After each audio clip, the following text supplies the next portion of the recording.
Hello मित्रों नमस्कार हूँ છું દેવેન્દ્ર ચા કરંટ ટોપિક્સમાં આપનું સ્વાગત છે।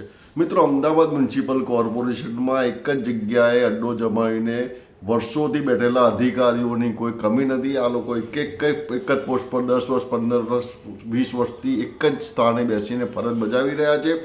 મ્યુનિસિપાલિટી સ્ટેન્ડિંગ કમિટી દ્વારા આ બાબતે ખાસ ઠરાવ કરવામાં આવ્યો છે કે ભાઈ 3 વર્ષ થાય એટલે કે વધુમાં વધુ 1000 દિવસ થાય તો તેમની તાત્કાલિક ટ્રાન્સફર કરવી, પરંતુ તે ઠરાવનો અમલ પણ સેન્ટ્રલ ઓફિસના ડેપ્યુટી કમિશનર શ્રી કરતા નથી। પરંતુ આ જ કમિશનર શ્રી એક વ્યક્તિ માટે છેલ્લા 2 વર્ષમાં સતત 3 ટ્રાન્સફર કરી દીધી છે। હવે એ આ ટ્રાન્સફર સજા માટે કરી છે કે તેમ પાર્સાલિટીથી કરી છે, એ આખો કિસ્સો સંભળાવ કહું પછી આપણે નક્કી કરશો। વાત જાણે એમ છે કે અમદાવાદ સેન્ટ્રલ ઓફિસમાં બોગસ ભરતી કમ્પાઉન્ડનો મામલો ખોલ્યો આજથી 2 વર્ષ પહેલાં।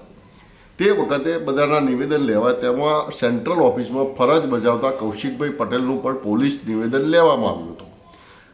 સેન્ટ્રલ ઓફિસમાંથી ત્યારબાદ ભાગ્યે જ કોઈની ટ્રાન્સફર થઈ છે, પણ આ કૌશિકભાઈ પટેલનું નિવેદન લેવામાં આવ્યા બાદ તાત્કાલિક રીતે તેમને ડેપ્યુટી કમિશનર સેન્ટ્રલ ઓફિસના ડેપ્યુટી કમિશનર દ્વારા તેમને ડેપ્યુટેશન પર ગાંધી આશ્રમ પ્રોજેક્ટમાં મૂકી દેવામાં આવ્યા હતા।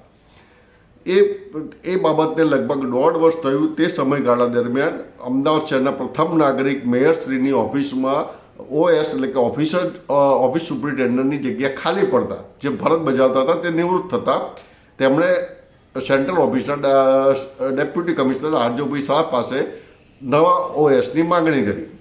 આ માગણી કરતાં આરજોભાઈ શાહે ડેપ્યુટેશન પર ગયેલા કૌશિકભાઈ પટેલને મેયરશ્રીની ઓફિસમાં ટ્રાન્સફર કરીને બોલાવી લીધા।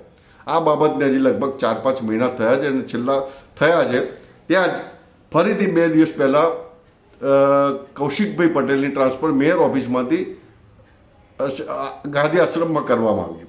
હવે આ પાછળના 2-3 કારણો હોઈ શકે કે એક તો મેયર ઓફિસમાં છેલ્લા અઠવાડિયાથી છેલ્લા 7 દિવસથી ઘણી મોટી ગરબડો ઘણી મોટી તકલીફો ચાલી રહી છે। તે બાબતે અખબારપત્રોમાં તમામ જગ્યાએ નોંધ લેવાઈ ચૂકી છે।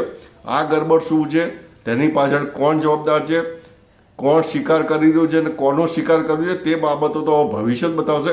પરંતુ આ ગરબડમાંથી કૌશિકભાઈ પટેલને હેમખેમ નીકાળવામાં આવ્યા હોય તેવી ચર્ચા ચાલી રહી છે કે કૌશિક પટેલની તાત્કાલિક બદલી કરીને ફરીથી તેમને ગાંધી આશ્રમ ડેપ્યુટેશન પર મૂકવામાં આવ્યા છે। આ બાબત ખરેખર ચોંકાવનારી છે કે 10-10 વર્ષથી કોઈની બદલી થતી નથી, ત્યારે એક જ વ્યક્તિની 2 વર્ષમાં 2 મોટા કારણોસર કે એક તો બોગસ ભરતીના કારણે તાત્કાલિક સેન્ટ્રલ ઓફિસમાં જ્યાં બોગસ ભરતી હતી ત્યાંથી તેમને સેફલી બહાર નીકાળ્યા, સલામત રીતે રસ્તો આપ્યો, અને ફરી જ્યારે મેયર ઓફિસમાં ગરબડ થઈ છે, નાણાકીય ગરબડની ત્યાં બધી વાતો ચાલે છે, સાચું ખોટું સમય આવે આપણે જાહેર કરીશું એ વાત અલગ છે, પરંતુ તેમને ફરીથી સેફ પેસેજ આપવામાં આવ્યો છે એ ચર્ચાએ અત્યારે મ્યુનિસિપલ કોર્પોરેશનમાં જોર પકડ્યું છે। હવે આ બાબતને આપસી જ નક્કી કરશો કે આ બાબત ખરેખર પાર્સાલિટી છે કે પનિશમેન્ટ છે, કારણ કે જો બોગસ ભરતીની પનિશમેન્ટ હોતો તો તેમની સામે પણ કેસ થતો, પણ એ તો છે નહીં। તેમનું નિવેદન નોંધાઈ ગયા બાદ તેમણે ક્યાં ફરીથી જુબાની આપી કે શું કર્યું તે બાબત હજી કંઈ જાહેર નથી થઈ।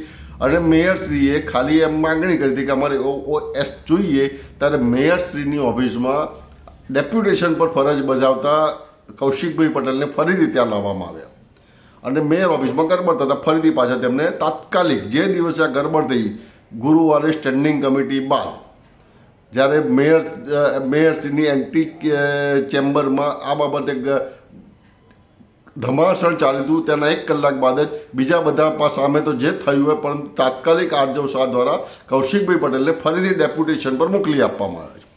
એટલે મેયર ઓફિસમાંથી તેમને સેફ પેસેજ આપવામાં આવ્યો છે કે કદાચ છે ને કૌશિકભાઈને કંઈ તકલીફ ના થાય તેવું કારણ હોઈ શકે।